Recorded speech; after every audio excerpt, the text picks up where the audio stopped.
Para los soñadores, fue un talento que cautivó la imaginación de millones de madridistas, aunque para otros, su personalidad tempestuosa y su carácter impidieron que Guti alcanzara la categoría de los galácticos con los que se codeó en la capital española. Sin embargo, nunca nadie le puede negar el amor por los colores de un Real Madrid, al que defendió a capa y espada, dejando para el recuerdo de todo el madridismo la siguiente frase: prefiero jugar 30 minutos en el Real Madrid que 90 minutos en cualquier otro equipo. Esta es la historia de José María Gutiérrez, más conocido como Guti.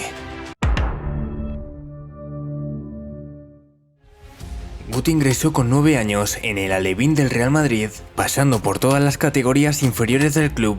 De una técnica exquisita y una visión de juego privilegiada, todos sus técnicos apuntaron de que se trataba de un jugador especial. Tras deslumbrar en el juvenil, el entrenador argentino Jorge Valdano le dio la alternativa en un partido contra el Sevilla Fútbol Club, en el Santiago Bernabéu, concretamente el 2 de diciembre de 1995, que acabó con victoria local por 4-1.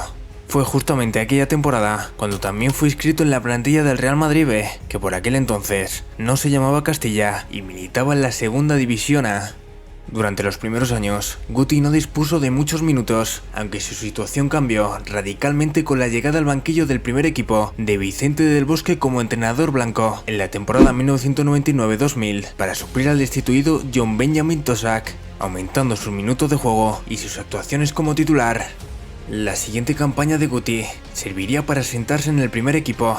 Debido a una lesión de Fernando Morientes, Guti tuvo que ocupar la posición de delantero y consiguió anotar 14 goles, que contribuyeron a la consecución del 28º título de Liga del club. Aunque su posición natural siempre fue la de media punta, el de Torrejón supo adaptarse a varias posiciones. Aunque en 2001, la llegada al equipo del campeón del mundo Zinedine Zidane apartaría a Guti de la titularidad, teniendo un papel secundario en el equipo. No disputó un solo minuto en la victoria madridista en la final de Champions de 2002, el trofeo más importante ganado en la época en la que Guti coincidió con el galáctico francés.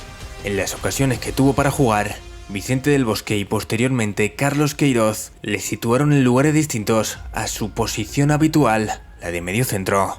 Fichajes como el de David Beckham le hacían plantearse salir de Real Madrid, pero con la marcha de otros jugadores, Guti consiguió más minutos de juego a partir del año 2003, aunque coincidió desgraciadamente con una mala época del Real Madrid en la que el equipo no lograría levantar ningún trofeo.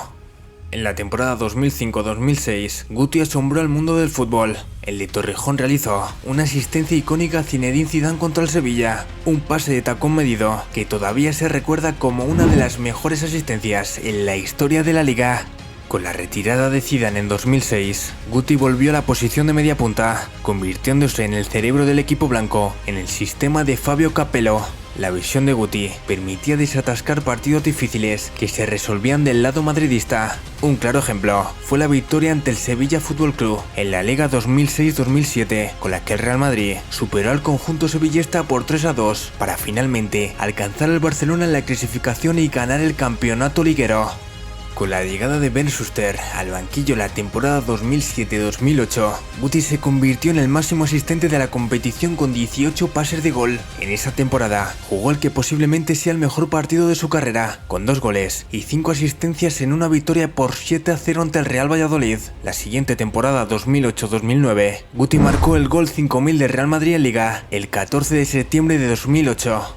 La temporada 2009-2010 fue su última temporada, donde alternó buenos partidos, como en la remontada histórica contra el Sevilla en el Bernabéu, donde Guti dio una clase magistral de liderazgo después de entrar en la segunda mitad. También quedará para el recuerdo su legendaria asistencia de tacón a Karim Benzema en Riazor, que fue denominada por muchos como el tacón de Dios. Sin embargo, 2 días antes del partido contra el FC Barcelona, Guti anunció que no seguiría en el Real Madrid y que los 2 años de fútbol que le quedaban deseaba pasarlos en un equipo extranjero. Finalmente, el 25 de julio de 2010, Guti anunció su marcha del Real Madrid tras 15 años en el primer equipo, en una rueda de prensa en la que aseguró que se cerraba una etapa muy gloriosa.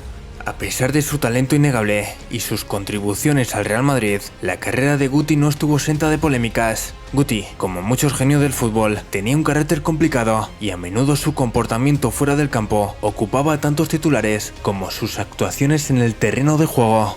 Su vida personal también estuvo a menudo en el centro de la atención mediática. Su matrimonio con la modelo Arantxa de Benito, seguido de su divorcio y su vida nocturna, fueron frecuentemente objeto de especulaciones y comentarios. Guti siguió siendo una figura clave para el Real Madrid durante la mayor parte de su carrera, pero estos episodios de indisciplina provocaron tensiones y conflictos dentro del club que fueron distanciando a las dos partes.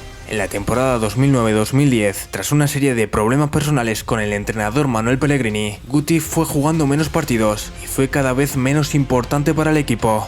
La controversia parecía seguir a Guti donde quiera que fuera, pero a pesar de todo, su contribución al fútbol y su influencia en el Real Madrid son innegables. Su personalidad y estilo de juego único lo han convertido en una figura que sigue siendo objeto de debate y discusión hasta el día de hoy. Tras 24 temporadas en el Real Madrid, Guti acumuló 542 partidos y anotó 77 goles, conquistando 15 títulos, entre ellos 5 ligas, 3 Copas de Europa y miles de corazones antes de despedirse y poner rumbo a Estambul. Atrás quedarán para el recuerdo sus grandes jugadas de fantasía y su manera de paralizar en innumerables ocasiones el tiempo con sus pases. Esta es la historia de don José María Gutiérrez, un auténtico incomprendido del balón.